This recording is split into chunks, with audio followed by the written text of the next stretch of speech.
সকল সদস্য এবং আপনার মাধ্যমে দেশবাসীর উদ্দেশ্যে আরও যিনি তার সাহসিকতার মাধ্যমে বাংলাদেশকে একটি ইনসাফ ভিত্তিক বাংলাদেশ হিসেবে গড়ে তুলতে চেয়েছিলেন, তিনি আর আমাদের সাথে নাই। আমরা ওসমান হাদি ভাইকে স্মরণ করছি। শহীদ আবরার ফাহাদ ও শহীদ আনাস তার মাকে এই চিঠি লিখে রাস্তায় নেমে গিয়েছিলেন, শহীদ হয়েছিলেন। মাননীয় স্পিকার, বন্ধুদের প্রতি আমার সবটুকু আবেগ, শ্রদ্ধা আমি শ্রদ্ধার সাথে স্মরণ করছি আমার সেই ভাই বোনদের যারা নিজের বুক বুলেটের সামনে উন্মুক্ত করে দিয়ে আমাদের আবারও স্বাধীন করে নিজেরা স্মৃতি হয়ে গিয়েছেন। আমরা তাদের শাহাদাত কবুলের জন্য মহান আল্লাহর কাছে দোয়া করছি। একই সাথে আহত ও পঙ্গু জুলাই যোদ্ধা ভাই বোনদের প্রতি আমার সবটুকু আবেগ, শ্রদ্ধা আর ভালোবাসা দিয়ে কৃতজ্ঞতা জানাচ্ছি। তাদের সুস্থতা কামনা করছি। তাদের অমূল্য জীবন, রক্ত আর অপরিসীম ত্যাগের ফলে আমরা আজ সংসদ সদস্য। 24-এর গণ অভ্যুত্থানের বৈষম্য বিরোধী ছাত্র আন্দোলনের নেতৃত্বে অংশ নিয়েছিল ছাত্র, শ্রমিক, কৃষক, শিক্ষক, অভিভাবক, সাংস্কৃতিক কর্মী, আলেম সমাজ, তরুণ সেনা অফিসার ও সৈনিকগণ ও প্রবাসী বাংলাদেশি ভাই ও বোনেরা।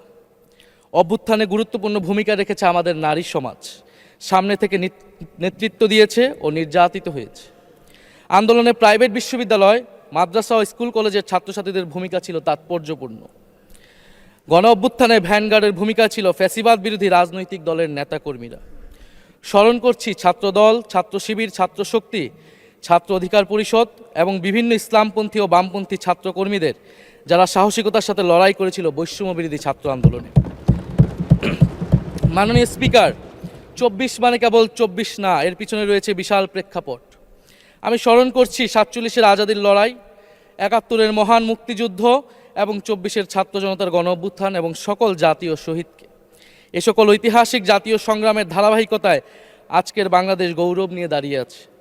স্মরণ করছি পিলখানা হত্যাকাণ্ডের শহীদ, শাপলা হত্যাকাণ্ডের শহীদ, মোদি বিরোধী হত্যাকাণ্ডের শহীদ, ফ্যাসিস্ট আমলে গুম হওয়া ব্যক্তিদের স্মরণ করছি।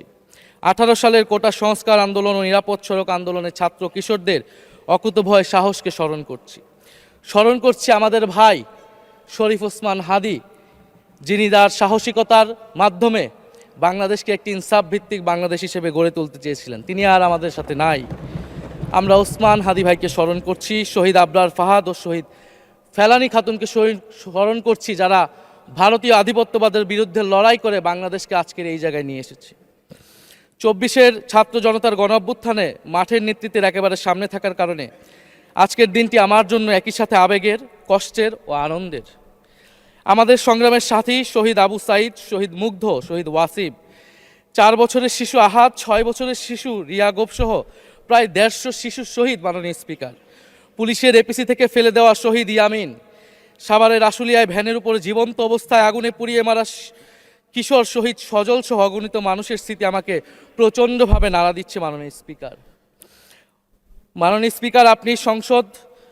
আপনি মাননীয় সংসদ নেতা, বিরোধী দলীয় নেতা সহ সংসদের সকল সদস্য এবং আপনার মাধ্যমে দেশবাসীর উদ্দেশ্যে আরও স্মরণ করিয়ে দিতে চাই মাকে উদ্দেশ্য করে লেখা চিঠি 10ম শ্রেণীর ছাত্র শহীদ আনাসের, যিনি বলেছিলেন, একটি প্রতিবন্ধী কিশোর, 7 বছরের বাচ্চা, ল্যাংড়া মানুষ যদি সংগ্রামে নামতে পারে তাহলে আমি কেন বসে থাকবো ঘরে?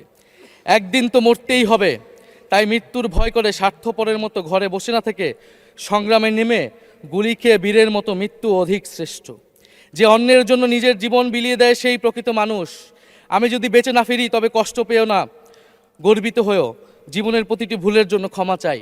আনাস তার মাকে এই চিঠি লিখে রাস্তায় নেমে গিয়েছিলেন, শহীদ হয়েছিলেন। মাননীয় স্পিকার, যাদের আত্মত্যাগের কারণে আজকে আমরা এখানে বসে কথা বলতে পারছি।